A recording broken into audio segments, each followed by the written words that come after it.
Presidente, boa tarde. O ministro Pazuello, agora há pouco, disse que é uma proposta, essa mudança toda que fizeram na divulgação e tal, mas a gente viu no final de semana muita confusão, números errados e tal. O senhor acha que as explicações dele foram convincentes ou ainda assim é preciso fazer uma contagem paralela aqui na Câmara, no Congresso como um todo? Não, o que eu acredito é que, da forma como ficou colocado, a imprensa já começou a fazer, parte da imprensa, o seu acompanhamento, os secretários estaduais também estão fazendo o seu acompanhamento, porque os desencontros dos últimos dias foram muito negativos para todos. Então, o que eu acredito é que até se restabelecer, né, a confiança com o trabalho do Ministério da Saúde, isso ainda vai levar alguns dias. O ideal é que daqui a alguns dias todos nós tenhamos a tranquilidade de saber que não tem nenhum número sendo escondido, né, que está se contabilizando as mortes pelos dias, mas não está se esquecendo aquelas que ainda não foram confirmadas, né? Então, eu acho que nós precisamos de mais informações, mais publicidade do trabalho que o ministro fez, para que a gente possa, né, ter mais conforto no acompanhamento dos dados e que os dados que fazem o controle do trabalho do Ministério da Saúde, que é normal, que é legítimo, que é democrático, eles possam continuar existindo para fazer a checagem. Em algum momento, que é o ideal, né, todos nós voltaremos a ter confiança nos números apresentados pelo Ministério da Saúde. Eu espero que isso aconteça de forma breve. Só mais uma pergunta em relação à declaração do presidente Bolsonaro sobre o auxílio emergencial, essa proposta de alguns parlamentares de manter o valor, o senhor falou que também acha que tem que manter o valor por um tempo, ele hoje disse que daria para fazer isso se parlamentares cortassem também parte do próprio salário. Eu acho que a conta só está um pouco distante. O custo de 2 meses são 100 bilhões. O custo anual do salário dos parlamentares são 220 milhões bruto. Então, nós estamos de 100 bilhões para 220 milhões, lembrando que a Câmara já economizou mais de 150 milhões de reais, que é quase um ano de salário dos parlamentares. Mas nós não temos problema nesse debate. Esse é um debate que precisa ser feito. Eu tenho defendido quase que sozinho a necessidade dessa repactuação. O custo de mão de obra do Serviço Público Federal dos 3 poderes está na ordem de 200 bilhões de reais. Dos 200 bilhões de reais, incluindo, né, todos os servidores e também ministros, o presidente da República, todos, 170 bilhões é Poder Executivo, 25 bilhões de reais é Ministério Público e Judiciário, e 5 bilhões de reais são os servidores do Congresso Nacional, incluindo os parlamentares da Câmara e do Senado, né? Se o debate for esse, não há nenhum problema que todo mundo participe para compensar, né, a manutenção de 2 meses ou 3 meses da renda mínima. Lembrando que, claro, que teríamos que fazer um corte nos maiores salários, pensando, então, que nós não teríamos disponível, por exemplo, 10 ou 20% de 200 bilhões. Teria que ser um valor num corte, tirando, claro, os servidores da área de saúde, os que estão diretamente ligados ao enfrentamento. Não teria esse valor todo. Agora, se todos os poderes topassem cortar um valor que seja por 6 meses, 10%, ou um percentual maior por menos tempo, para garantir os R$600, eu tenho certeza que o parlamento vai participar e vai defender, né? Não tem nenhum problema. Agora, o salário dos parlamentares, né, em relação ao custo, né, ou ao investimento nos R$600 dá uma diferença um pouco grande. Todos os salários são 220 bilhões e o custo de 2 meses do renda emergencial são aproximadamente 100 bilhões de reais. Tem uma certa diferença entre um valor e outro, vai ficar distante para cobrir. Agora, se todos os 3 poderes estivessem de acordo em um corte, um percentual que não seja muito grande, porque todos têm suas despesas, cortando os salários mais baixos e fazendo isso ao longo de alguns meses, para que a gente possa garantir a renda emergencial para os brasileiros, sabendo que essa crise ainda vai continuar alguns meses, eu tenho certeza que o parlamento está disposto a sentar na mesa, discutir, dialogar, para conseguir os caminhos para que a gente possa continuar fazendo aquilo que é o fundamental, que é cuidar dos mais vulneráveis. Essa proposta, ela partiu da Câmara dos Deputados no início da pandemia e nós defendemos muito, tenho certeza que o Senado também, a construção de condições para que a gente possa continuar transferindo renda para os brasileiros mais simples e mais vulneráveis. Boa tarde. O ministro Pazuello, ele apresentou o Pazuello, né? Ele apresentou uma proposta, enfim, de apresentação de dados diferente da que vinha sendo feita pelo ministro Mandetta. Qual a avaliação do senhor sobre o que o senhor ouviu? Acho que o deputado Luizinho falou muito bem quando ele disse que poderíamos manter os dois modelos e, ao longo das semanas, você ir ganhando confiança na proposta apresentada pelo ministro. Agora, a apresentação do ministro, sem uma análise mais aprofundada, que não deu tempo para fazer sobre os dados, me parece uma apresentação que dá transparência aos números. Agora, eu acho que o Luizinho tem razão, porque a base de dados anterior tem a confiança de todos, da sociedade. Talvez trabalhar os dois sistemas, porque se coloca os dados num sistema, coloca no outro, não deve ser muito difícil. E ao longo do tempo, você vai avaliando quais são as diferenças ou distorções de um sistema ou outro. Depois, um pouco mais na frente, eu acho que a sociedade pode ter confiança e acreditar em apenas um sistema que passe para a sociedade, em todos os momentos, os dados atualizados. E o senhor comentou a questão do resgate da confiança nos dados, né? Eu queria entender, assim, como que o senhor acha que isso vai acontecer? Porque, assim, uma vez que você coloca em questão os dados, como que dá para recuperar essa confiança? Você tem o secretário Weingarten falando que a iniciativa dos jornais ela é egocêntrica, enfim, né? Criticando. Como que você acha que dá para resgatar? Eu acho que a confiança vai ser resgatada quando o sistema estiver pronto, como ele diz que estará pronto a partir de amanhã, né? 100% pronto. Os técnicos das secretarias estaduais, municipais, do parlamento, do TCU, da imprensa, vão analisar o banco de dados do trabalho do Ministério da Saúde e vão avaliar se aquilo tem distorções ou não. O tempo vai resolver isso e o trabalho que a imprensa faz, que os secretários estaduais têm feito, é muito importante para que se possa ir fazendo a checagem para que a gente não perca as condições de analisar e de acompanhar a evolução da doença no país. E a última dúvida sobre a 975, né? Enfim, o senhor criticou no final de semana, o senhor falou que tinha problemas e que o Congresso ia corrigir esses erros. Isso. Ontem o senhor comentou que ela corrige algumas coisas na 944 em relação a garantias. Corrige as garantias, isso. Então, eu queria entender um pouco como que é essa correção, assim, qual é o erro, o que você identifica de ruim, assim, o que o governo fez na 975 em relação à 944 foi resolver a garantia, né, dos 80%, né, aonde o setor, né, o governo fica com as garantias dos valores iniciais. Então, do ponto de vista estatístico, quando chegar no final, o governo vai ser o garantidor de quase 100% dos recursos. Isso, em tese, na opinião do governo, que eu concordo, deve agilizar a liberação dos quase 40 bilhões que ainda faltam, né, de um total de 40, então muito pouco foi utilizado, para que esse capital de giro chegue nas pequenas e microempresas. A 975 usa um fundo FGI, que ainda precisa de uma regulamentação, porque com a regulamentação atual do FGI não vai rodar, o governo, acredito que saiba disso.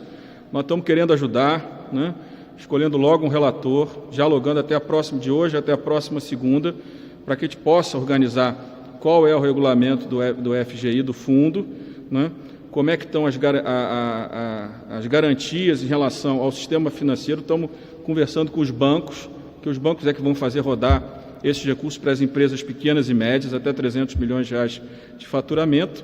Então, nós estamos trabalhando em conjunto, a própria FEBRABAN concorda que a 975 precisa de melhorias para que rode a proposta.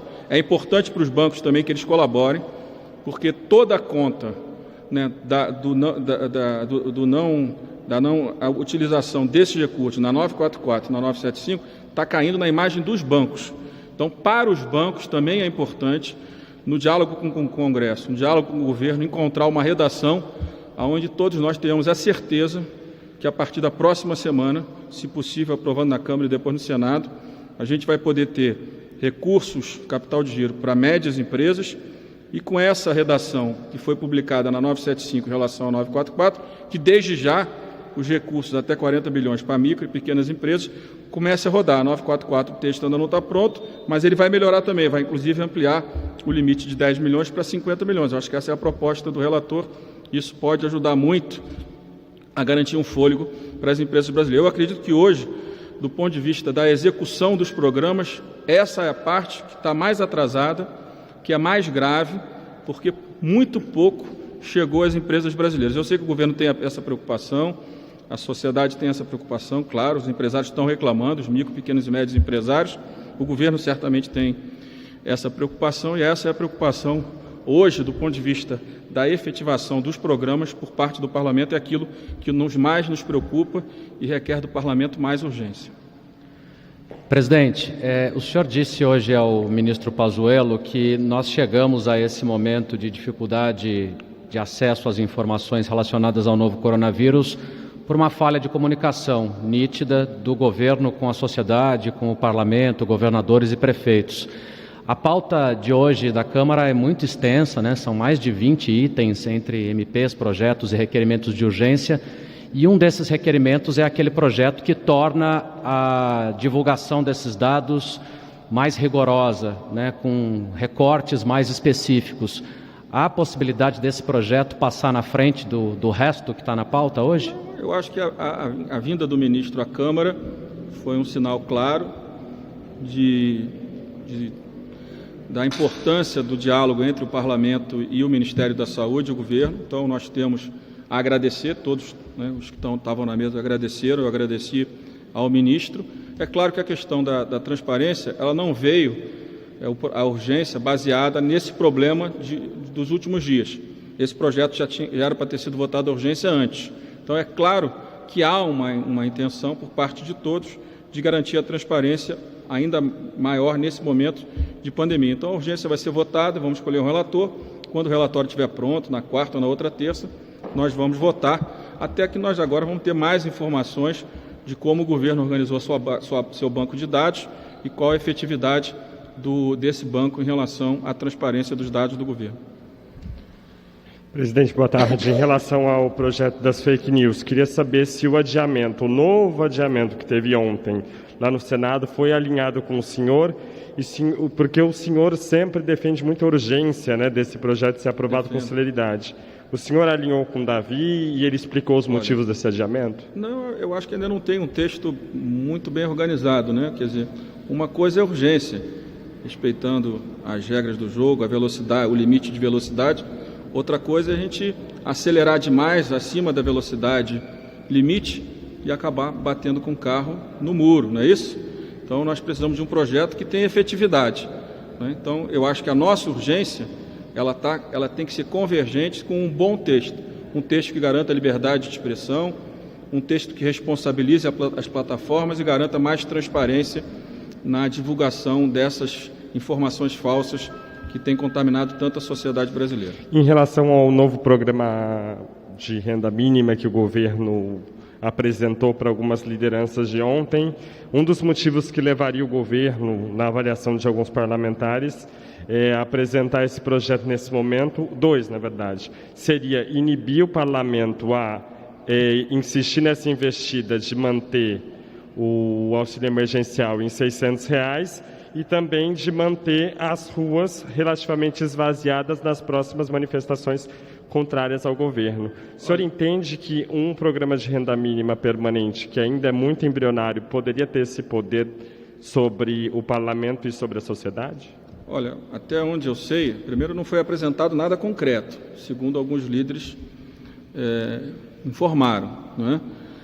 Segundo, utilizar os atuais programas sociais e de emprego para se construir um programa de renda mínima permanente, ele não sai da noite para o dia, precisa de legislação, em alguns casos pode precisar de emenda constitucional. Então, não é da noite para o dia que você vai criar um programa permanente. Acredito que esse debate vai continuar depois da pandemia e vai ser, claro, feito um debate no Parlamento, que é onde se constrói as soluções para esse tipo de tema, precisa de legislação, não tenho dúvida nenhuma, Agora, a questão de curto prazo, né, se for esperar um debate sobre a construção de uma renda permanente, vai demorar muito.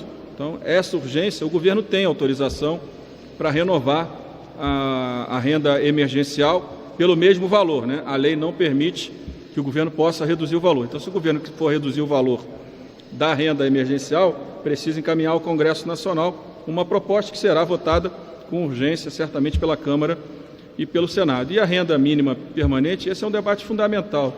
Aliás, nós temos muitos programas que são programas que têm pouca efetividade, que atendem mal, com foco distorcido em relação à base da sociedade. Também podemos entrar no futuro no debate sobre a discussão da renda, como é que a gente tributa a renda, quem se beneficia com deduções no imposto de renda brasileiro. São muitos debates que podem ser feitos para que a gente possa construir um projeto de renda mínima permanente, porque só baseado naquilo que a gente já tem, em relação à expectativa da sociedade, vai dar um valor mensal muito pequeno.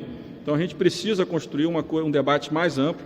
Amanhã nós vamos fazer um primeiro debate sobre a discussão do renda mínima, o emergencial e o permanente, com alguns economistas, com alguns técnicos da área da assistência social, mas acho que esse debate ele vai continuar nos próximos meses e acredito que logo após o momento mais crítico da pandemia, nós vamos ter condição de fazer um debate junto com o governo, com a sociedade, sobre o que seria, em que condições, que programas seriam transferidos para essa renda mínima e o que nós poderíamos agregar, né, de novos recursos para que a sociedade possa ter, essa sociedade que tem mais vulnerabilidade possa ser atendida. Sem esquecer que a projeção das consultorias para o desemprego no Brasil no terceiro trimestre já projeta um desemprego na faixa de 18% e um final de ano um pouco menor do que isso, na faixa de 16%.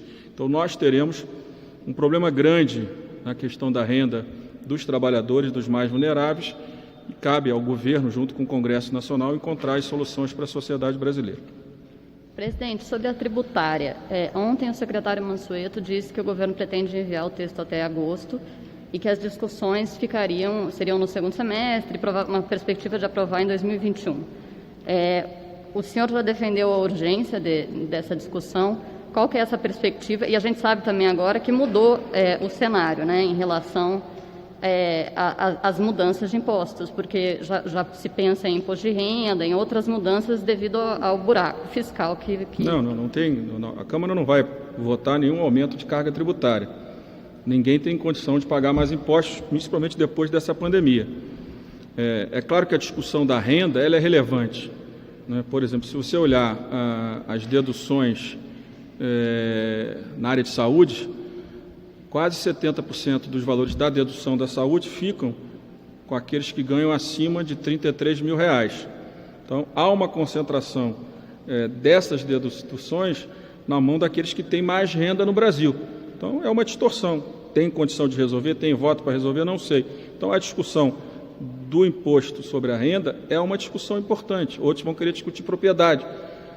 E a discussão sobre os impostos de bens e serviços já está colocada na Câmara e, certamente, sob comando do presidente Davi, em algum momento próximo, nós voltaremos ao funcionamento da comissão mista, porque nós entendemos que essa discussão dos impostos sobre consumo ela é fundamental em dois aspectos. Primeiro, a simplificação, acabar com 27 legislações de ICMS, criar um sistema mais simples que garanta produtividade para o setor privado brasileiro. Segundo, claro, a gente avaliar, junto com os outros impostos, se a tributação sobre consumo poderá continuar sendo maior que a tributação sobre a renda. Isso significa que nós estamos hoje tributando mais a base da sociedade do que a elite da sociedade brasileira. Então, esse debate precisa ser feito. Aliás, eu tenho dito sempre a todos que na reforma da Previdência, quem fez o sacrifício foram os servidores públicos e os trabalhadores. Na reforma administrativa, quem vai fazer o sacrifício serão os servidores públicos, né? E na reforma tributária, quem vai fazer o sacrifício maior são os empresários.